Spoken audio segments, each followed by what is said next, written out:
رام احمد صاحب لاہور سے لکھتے ہیں کہ میری پنڈلیوں میں بہت درد رہتا ہے، ہاکی بہت کھیلی ہے، چوٹیں بھی لگی ہیں، مالش کرنے کا کوئی تیل کا نسخہ بتا دیں۔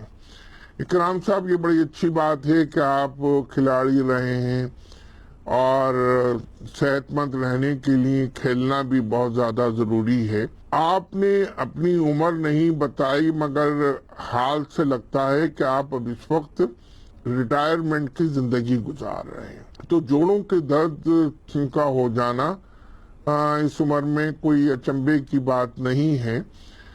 آپ نے تیل کا نسخہ پوچھا ہے، ایک مجرب تیل کا نسخہ ہم آپ کو بتاتے ہیں۔ کچلا 2 تولہ، لونگ 3 ماشا، مغز اخروٹ 3 ماشا، روغن کنجد یعنی تلوں کا تیل 1 پاؤ۔ تینوں چیزوں کو روغن کنجد یعنی تلوں کے تیل میں ڈال کر پکائیے۔ جب تینوں چیزیں کالی ہو جائیں تو ان کو نکال کر تیل چھان لیجئے، ان کو پھینک دیجئے، اس تیل کی مالش کیجئے۔ اس سے جو آپ کے جوڑوں کا درد ہے، جو اس وقت آپ کھیلتے رہے اور آپ کو چوٹیں لگتی رہیں، اس میں فائدہ ہوگا۔ اس کے ساتھ ساتھ ایک دوا بازار میں ملتی ہے، معجون فلاسفہ۔ یہ بہت اچھی جوڑوں کے درد کی دوا ہے۔ یہ بھی 6 گرام اگر آپ صبح اور شام کھائیں تو آپ کو اور فائدہ ہوگا۔ اگر آپ یہ تیل نہ بنا سکیں تو بازار میں روغن سرخ کے نام سے ہر دواخانے کا تیل ملتا ہے۔ کسی اچھے دواخانے سے روغن سرخ خرید لیجئے اور اس کی مالش کیجئے۔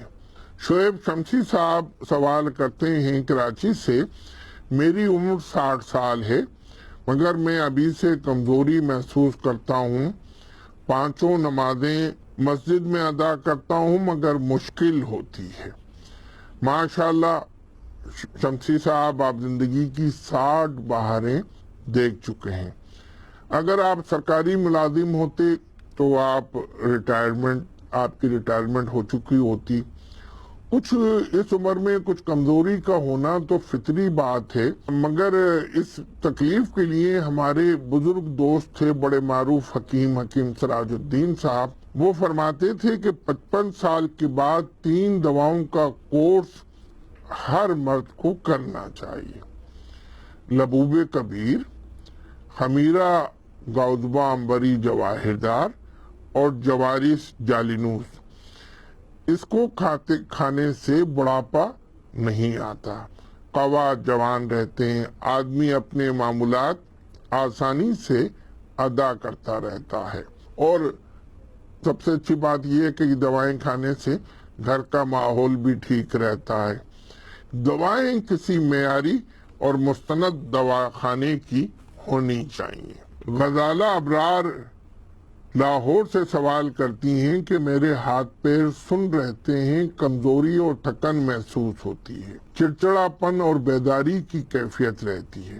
غزالہ صاحبہ، آپ کی کیفیت سے لگتا ہے کہ آپ قلت الدم یعنی خون کی کمی انیمیا کا شکار ہیں۔ عموماً خواتین کو یہ کیفیت ہو جاتی ہے۔ چہرے پر بھربھراہٹ ہوتی ہے، چہرے پر جب صبح سو کر اٹھیں تو چہرہ سوجا ہوا ہوتا ہے، ہاتھ پاؤں پر بھی سوجن ہوتی ہے، ٹخنوں پر بھی اگر دیکھا جائے تو اس پہ سوجن محسوس ہوتی ہے، چپل پہنے تو چپل پہننے میں مشکل ہوتی ہے، ہاتھ کے رنگ ٹائٹ ہو جاتے ہیں، اس میں خون کے جو سرخ ذرات ہیں وہ کم ہو جاتے ہیں۔ غذا جزو بدن نہیں بنتی، غذا کا معیار درست نہیں رہتا۔ سادہ اور زود ہضم کھانے کھایا کیجیے، ایسی غذائیں لیجیے کہ جس میں فولاد ہو، آئرن ہو۔ سیب کا استعمال کیجیے، آج کل کینو آ رہا ہے، کینو بہت فائدے کی چیز ہے۔ سبزیاں اور پھلیاں، ہمارے ہاں سبزیاں اور پھلیاں کھانے کا رواج بہت کم ہے۔ بچے تو سبزیاں اور یہ جو ترکاریاں ہیں، پھلیاں ہیں، اس طرح کی چیزیں کھاتے نہیں ہیں۔ جتنی پھلیاں ہیں بہت فائدے کی چیزیں آپ کے لیے۔ چقندر، پالک، گاجر، شلجم، چولائی، قلفے کا ساگ، انار، آلو بخارا، تربوز، سنگترا خوب کھایا کریں. اور آپ کو اگر زیادہ کمزوری محسوس ہو تو شربت فولاد کسی بھی اچھے دواخانے کا لے لیجئے، 2 چمچے صبح شام اس کے استعمال کیا کیجئے. اس کے ساتھ حب کبد نوشادری طب یونانی کی ایک بڑی معروف دوا ہے، یہ 2 گولیاں کھانا کھانے کے بعد کھایا کیجئے. اس سے آپ کے ہاضمہ درست رہے گا اور جو کچھ آپ کھائیں گے وہ جزو بدن بنے گا. اسماء احمد کراچی سے سوال کرتی ہیں کہ میری زبان بہت خراب ہے، زبان پر سفید لہریں ہیں. اسماء صاحبہ، لوگ بالعموم جلدی برش سے دانتوں کی صفائی کرنا ہی کو کافی سمجھتے ہیں. برش بہت آرام سے کرنا چاہیے، اس کو چاروں طرف اس کو گھمانا چاہیے. اور آپ نے دیکھا ہوگا کہ برش کے پیچھے لائنیں بنی ہوتی ہیں، اس سے زبان کو بھی صاف کرنا چاہیے، ورنہ دونوں انگلیوں سے زبان کے اوپر پھیریں اور زبان کو بھی صاف کیا کریں. جب برش کرنے کا یہ مخصوص طریقہ ہے، اسے برش کیجئے اور اس میں تیزی مت کیجئے. زبان کی جو سفیدی ہے اس کو کھرچ کر صاف کر دیجئے. پہلے زمانے میں چاندی کی پٹی ملا کرتی تھی، آج کل پلاسٹک کی اس طرح کی پٹیاں ملتی ہیں جس سے زبان صاف کی جاتی ہے. شہد کا استعمال رکھیے. شہد جو ہے وہ بہت جراثیم کش ہے اور پیٹ کے لیے بھی بہت فائدے میں ہے. کوشش کیجئے کہ بلغم جو ہے وہ جمنا نہیں چاہیے. پیٹ کی اصلاح رکھیے، پیٹ کھانے پینے کے اندر کوئی ایسی چیزیں مت کھائیں. عموماً زبان اور دانت منہ جو ہے وہ پیٹ کی وجہ سے بھی خراب ہوتا ہے. اگر آپ پیٹ کی دودھ عدم کھانے، سادہ کھانے کھائیں گی تو زبان صاف رہے گی. معزز ناظرین، ابھی ہم نے آپ کے چند سوالوں کے جواب دیے. اگر آپ بھی ہم سے کوئی سوال کرنا چاہتے ہیں تو آپ ہم سے سوال کر سکتے ہیں بذریعہ ای میل، بذریعہ سیل فون یا ہماری فیس بک پر جا کر. ہم آپ کے سوالوں کے اس پروگرام میں بھی جواب دیں گے، اور اگر آپ یہ سمجھتے ہیں کہ آپ کے سوال کا جواب بذریعہ ای میل دیا جائے تو ہم ای میل کے ذریعے بھی آپ کا جواب دیں گے. پروگرام برکاتی کی باتوں سے حکیم مجاہد محمود برکاتی کو اجازت دیجیے. انشاءاللہ آئندہ کسی اور غذا اور کسی دوا کے ساتھ حاضر خدمت ہوں گے. اللہ حافظ.